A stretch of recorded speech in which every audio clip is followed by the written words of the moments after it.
Anyway, for more insight on this whole controversy, Justin Bieber, what becomes of him, Giselle Phelps from hotmessfolder.com joins us live on the line. Welcome to the show.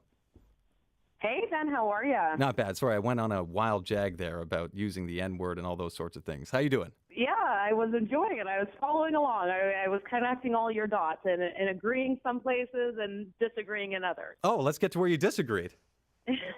Well, I do like what you said about there's a difference between saying the N-word and using the N-word, but I don't think that Justin Bieber gets a pass here because, in these videos that have come to light, he wasn't just kind of saying the N-word. I'm not sure about the context. He was purposely kind of trying to make some distasteful jokes there. And I mean, when you get into referencing the KKK and other things like that, the context changes for me a little bit than just saying the N-word, maybe singing along to an NWA song or something of that nature. Or DMX. So I think that'd be... I don't give Justin Bieber a pass on this at all. I see. So why isn't he being punished? Why is Floyd Mayweather Jr., the greatest boxer, arguably, who ever lived, giving him a pass? Why is 50 Cent giving him a pass? Why is Whoopi Goldberg giving him a pass? Why is it seen as not sinister from Bieber and extremely sinister from Donald Sterling? I mean, that's sort of the billion-dollar question. Well, I think, a lot of it is age. These videos were, I guess, reportedly made when he was around 14 years old. So I think that has something to do with it. And I also think, Whoopi Goldberg has weighed in on this fact that she thinks for some reason the N-word doesn't mean the same thing in Canada as it does in the U.S. So I think a lot of times Americans just think, oh, he's this Canadian kid living up there and he doesn't understand the historical context of the N-word and race relations aren't the same in Canada as they are in the U.S. So, he doesn't know what he's talking about. We need to give him a pass on this. And you know what? I say that's not really the case. I'm a Black Canadian. I grew up outside of Toronto. I live deep in the heart of Texas now. And you know what? I faced racism growing up in St. Catharines, Ontario. Really? Lo and behold. Okay, I want to get right to... We got to take a quick break. I want to know about the racism you faced in St. Catharines when we return. And welcome back to News Talk 1010. I'm Ben Mercer, filling in for Ted Wallishin, who's away at a charity event. We're on the line with Giselle Phelps from hotmessfolder.com. And we were talking about racism in Canada. You were saying you are Black, you grew up in Canada, you face some racism. You live in Texas, of all places now. Tell me about growing up in St. Catharines. What sort of racism did you face? Well, it's so funny, Ben. We all do this Throwback Thursday picture thing on social media, and I recently put up my class picture from first grade in St. Catharines, and I joked, I said, guess which one's me?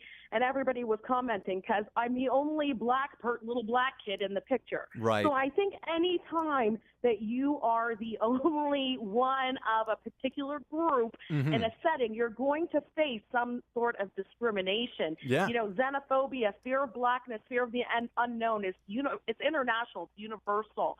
And so I face all those things that anybody who is one of a kind in a certain group will experience. I was called the N-word. People wanted to touch my hair constantly and ask me why the inside of my hands are white while the other side's black, why the whites of my eyes are so white. But those are natural questions if you're 6 or 7 years old. I mean, it's not, it is insensitive, but I mean, it's not like it's coming from a hateful place. But this would happen through high school. Okay, I mean, it's not, okay, that's different. Yeah, it would happen on occasion. I would have grown women wanting to just fondle my hair and things like that that are completely inappropriate.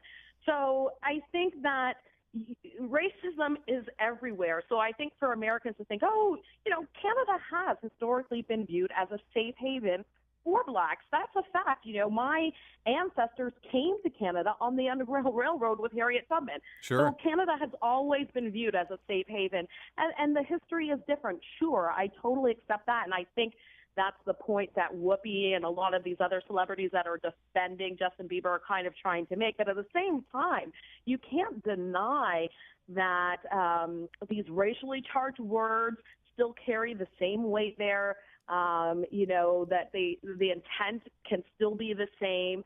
I wrote in a blog on the Huffington Post that, all aspects of American culture make their way into Canada, and race relations are no different.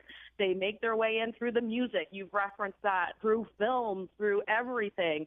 So I just don't give them pass on that. Race, discrimination. So what is your take on Whoopi real. Goldberg? Because I just wrote it off as, well, hey, listen, she's an extremely talented performer, stage, film, whatever you want to say, but she's an idiot in this one regard. Listen, she's a high school dropout. Did she know about the Underground Railroad and in Chatham, Ontario, or all these other places in Ontario that were part of that? Does she not know that we watch the exact same things and all of it? I mean, what is your take? I just wrote her off as, well, she's a showbiz idiot. She's not a historian on these sorts of things or a culture expert.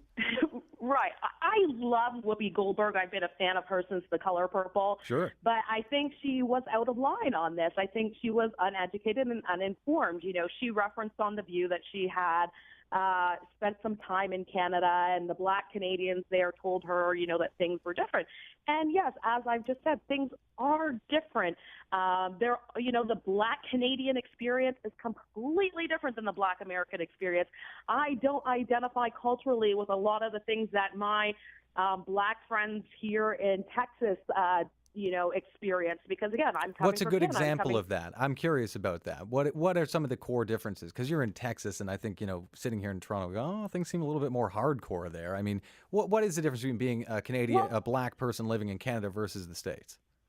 Well, things are very black and white in the U.S., and to me, things aren't always so black and white because, like I said, my ancestors came to Canada on the Underground Railroad, but I think in Canada, the Black experience is a mosaic. I think, a lot of the Black people are from Africa, the Caribbean, so you don't have one domineering set of cultural values that create what it means to be a Black person in Canada.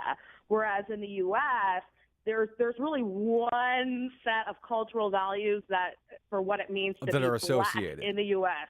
I see what you're saying. Yeah, but the States, from my perspective, they just seem to struggle with race a lot more. It's a way bigger issue there than it is in Canada. I mean, I'm not a culture expert, but it just seems like race is a factor in a lot of their stories, a lot of their issues. Even when they do elections, they'll be like, oh, well, this area is going to vote this way because there's a lot of Black people in this area. Like, if you see a Canadian election, we would never discuss things like that. They're irrelevant, but they're still very much relevant. They have interactive touchscreen display TV screens for the viewers to see what color of people is living where. It is a different beast down there, I guess. It is, and for good reason.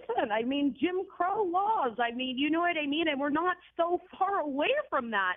We still have people living here in America that were alive then, that experienced that. So for good reason that's the case here. So I think, Canada's a different country with a different history.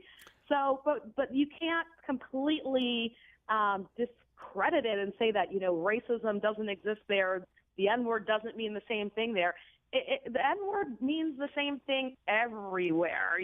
I could go to Australia and drop the N-word. It's understood, yes. It's going to mean the same thing. Yeah. So I think that's where, these celebs, Whoopi Goldberg included, are a little bit off base because, again, they're coming from the Black American experience where it is a part of their everyday consciousness because of the history of the U.S., and they just don't think that, in the outside world, they're dealing with the same issues when they are. Right. All right. Well, hey, listen, we got to take a quick break. But so what do you think should happen to Justin Bieber? Should he face a Donald Sterling type of backlash?